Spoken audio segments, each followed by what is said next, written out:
Bismillahirrahmanirrahim. Assalamualaikum warahmatullahi wabarakatuh. Kepada yang terhormat Ibu Herni Yuniarti Suherti MPD dan juga kepada Ibu Wahyuni Handayani MT selaku dosen mata kuliah bimbingan konseling dan juga kepada teman-teman yang berbahagia. Pertama-tama, marilah kita panjatkan puji dan syukur kepada kehadirat Allah Subhanahu wa Ta'ala karena telah memberikan rahmat kepada kita untuk dapat berkumpul dalam pembelajaran online kali ini. Sebelumnya, perkenalkan kami dari kelompok 8, saya Prananda Diana Putri dengan NIM 12020070058. Kemudian ada rekan saya yaitu Kristi dengan NIM 12020070037. Baik teman-teman, langsung saja kita mulai kepada sesi pertama, yaitu pembukaan. Mari kita sama-sama mengucapkan basmalah. Bismillahirrahmanirrahim. Selanjutnya yaitu penyampaian materi yang pertama yang akan dibacakan oleh saya sendiri. Yang pertama yaitu tentang pengertian bimbingan konseling. Secara etimologis, bimbingan dan konseling terdiri atas dua kata. Yang pertama yaitu ada kata bimbingan dari kata guidance dan yang kedua ada konseling dari kata counseling. Nah, dalam praktek bimbingan dan konseling ini merupakan satu kesatuan kegiatan yang tidak terpisahkan. Keduanya merupakan kegiatan yang integral.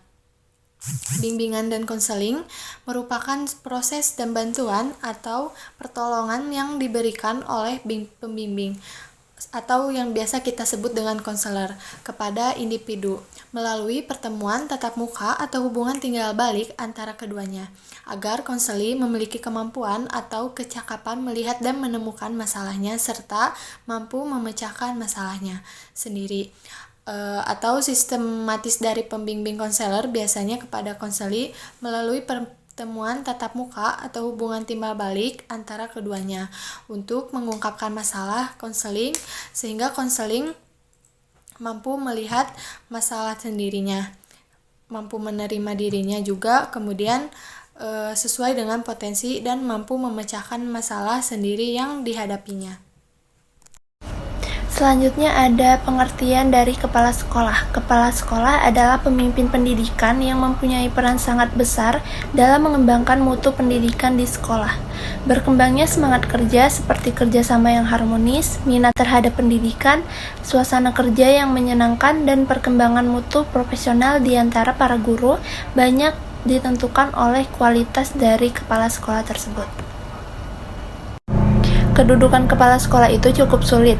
Pada satu pihak, ia adalah seorang atasan, akan tetapi pada pihak lainnya, ia adalah seorang wakil guru-guru atau stafnya.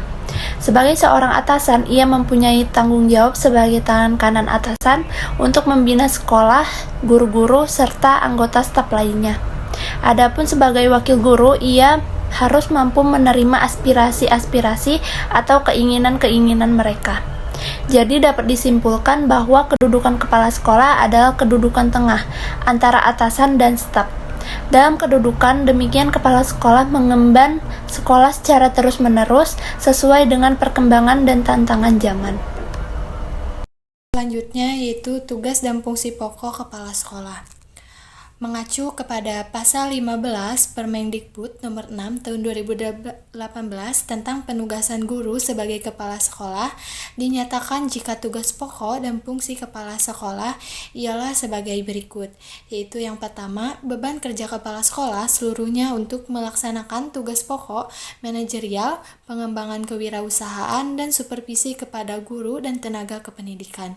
Yang kedua yaitu beban kerja kepala sekolah bertujuan untuk mengembangkan sekolah dan meningkatkan mutu sekolah berdasarkan 8 standar nasional pendidikan. Yang ketiga yaitu saat terjadi kekurangan guru dalam satuan pendidikan tertentu, maka kepala sekolah bisa melaksanakan tugas pembelajaran maupun pembimbingan agar proses pembelajaran maupun pembimbingan tetap berlangsung dalam satuan pendidikan. Selanjutnya yaitu kepala sekolah yang melaksanakan tugas pembelajaran atau pembimbingan. Tugas pembelajaran atau pembimbingan tersebut merupakan tugas tambahan di luar tugas pokoknya. Yang selanjutnya yaitu beban kerja bagi kepala sekolah yang ditempatkan di SIL N. Selain melaksanakan beban kerja, juga melaksanakan promosi kebudayaan Indonesia. Sedangkan menurut Permendiknas nomor 28 tahun 2010 tentang penugasan guru sebagai kepala sekolah atau madrasah, pasal 12 ayat 4 menyatakan bahwa jika penilaian kinerja kepala sekolah meliputi berikut. Yang pertama yaitu ada tugas dan fungsi kepala sekolah sebagai perencanaan program. Yang pertama yaitu merumuskan, menetapkan, dan mengembangkan visi sekolah. Kemudian merumuskan, menetapkan, dan mengembangkan misi sekolah. Yang ketiga yaitu merumuskan, menetapkan, dan mengembangkan tujuan sekolah. Yang keempat yaitu membuat suatu perencanaan kerja sekolah yang biasa kita sebut RKS dengan rencana kegiatan dan anggaran sekolah. Selanjutnya yaitu membuat perencanaan program induksi. Kemudian adapun tugas dan fungsi kepala sekolah sebagai pelaksanaan rencana kerja. Yang pertama yaitu menyusun pedoman kerja, yang kedua menyusun struktur organisasi sekolah, yang ketiga yaitu menyusun sebuah jadwal pelaksanaan kegiatan sekolah per semester serta tahunan. Yang keempat yaitu menyusun pengelolaan kesiswaan yang meliputi melaksanakan penerimaan peserta didik baru, kemudian memberikan layanan konseling kepada peserta didik, kemudian melaksanakan kegiatan ekstra kulikuler untuk para peserta didik. Yang keempat yaitu melakukan pembinaan prestasi unggulan. Yang kelima yaitu melakukan pelacakan terhadap alumni. Dan yang terakhir yaitu menyusun KTSP atau biasa disebut kalender pendidikan dan kegiatan pembelajaran, mengelola pendidik tenaga kependidikan, mengelola sarana dan prasarana, membimbing guru yang pemula, dan mengelola keuangan dan pembiayaan. Sebagai supervisor atau evaluator. Yang pertama yaitu melaksanakan program supervisi, melaksanakan evaluasi diri sekolah, melaksanakan evaluasi dan pengembangan KT, mengevaluasi penyalahgunaan pendidik, menyiapkan kelengkapan akreditasi sekolah.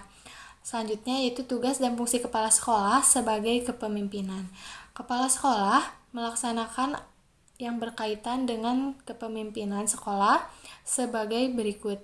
Yang pertama yaitu menjabarkan visi dalam misi, target mutu. Yang kedua yaitu merumuskan tujuan dan target mutu yang akan dicapai. Yang ketiga yaitu menganalisis tantangan, peluang, kekuatan, dan kelemahan sekolah atau madrasah. Yang keempat yaitu membuat rencana kerja strategis dengan rencana kerja tahunan demi pelaksanaan peningkatan mutu. Yang kelima yaitu bertanggung jawab dalam membuat keputusan anggaran sekolah atau madrasah. Yang keenam yaitu melibatkan guru, komite sekolah di saat pengambilan sebuah keputusan penting sekolah atau madrasah. Yang ketujuh yaitu dalam hal sekolah atau madrasah swasta, pengambilan keputusan tersebut harus melibatkan suatu penyelenggaraan sekolah atau madrasah. Yang kedelapan yaitu berkomunikasi untuk menciptakan dukungan intensif dari orang tua peserta didik dan juga masyarakat. Yang kesembilan yaitu menjaga serta meningkatkan motivasi kerja pendidik dengan tenaga kependidikan untuk menggunakan sistem pemberian penghargaan atas prestasi dan sanksi pelanggaran peraturan serta kode etik. Yang terakhir yaitu menciptakan lingkungan pembelajaran yang efektif bagi peserta didik.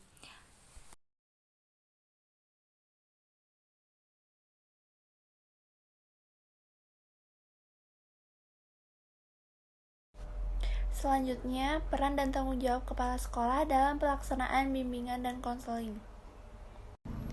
Keberhasilan penyelenggaraan bimbingan dan konseling di sekolah tidak terlepas dari peranan dan tanggung jawab berbagai pihak di sekolah. Selain guru pembimbing atau konselor sebagai pelaksana utama, penyelenggaraan bimbingan dan konseling di sekolah juga melibatkan seperti kepala sekolah, guru mata pelajaran, dan wali kelas. Menurut Ahmad Sudrajat, kepala sekolah selaku penanggung jawab seluruh penyelenggaraan pendidikan di sekolah memegang peranan strategis dalam mengembangkan layanan bimbingan dan konseling di sekolah.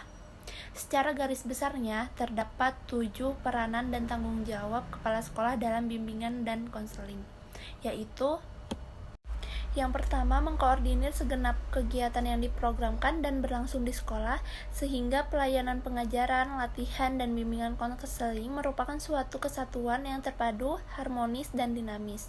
Yang kedua, menyediakan prasarana dan tenaga dan berbagai kebutuhan guna terlaksananya pelayanan bimbingan dan konseling yang efektif dan efisien. Yang ketiga, melakukan pengawasan dan pembinaan seperti terhadap perencanaan dan pelaksanaan program, penilaian, dan upaya tindak lanjut pelayanan bimbingan dan konseling. Yang keempat, mempertanggungjawabkan pelaksanaan kegiatan seperti kegiatan pelayanan bimbingan dan konseling di sekolah. Yang kelima, memfasilitasi pembimbing atau konselor guna dapat mengembangkan kemampuan profesionalnya melalui berbagai kegiatan perkembangan profesi. Yang keenam, menyediakan fasilitas seperti kesempatan dan dukungan dalam kegiatan kepengawasan yang dilakukan oleh pengawas sekolah bidang bimbingan dan konseling.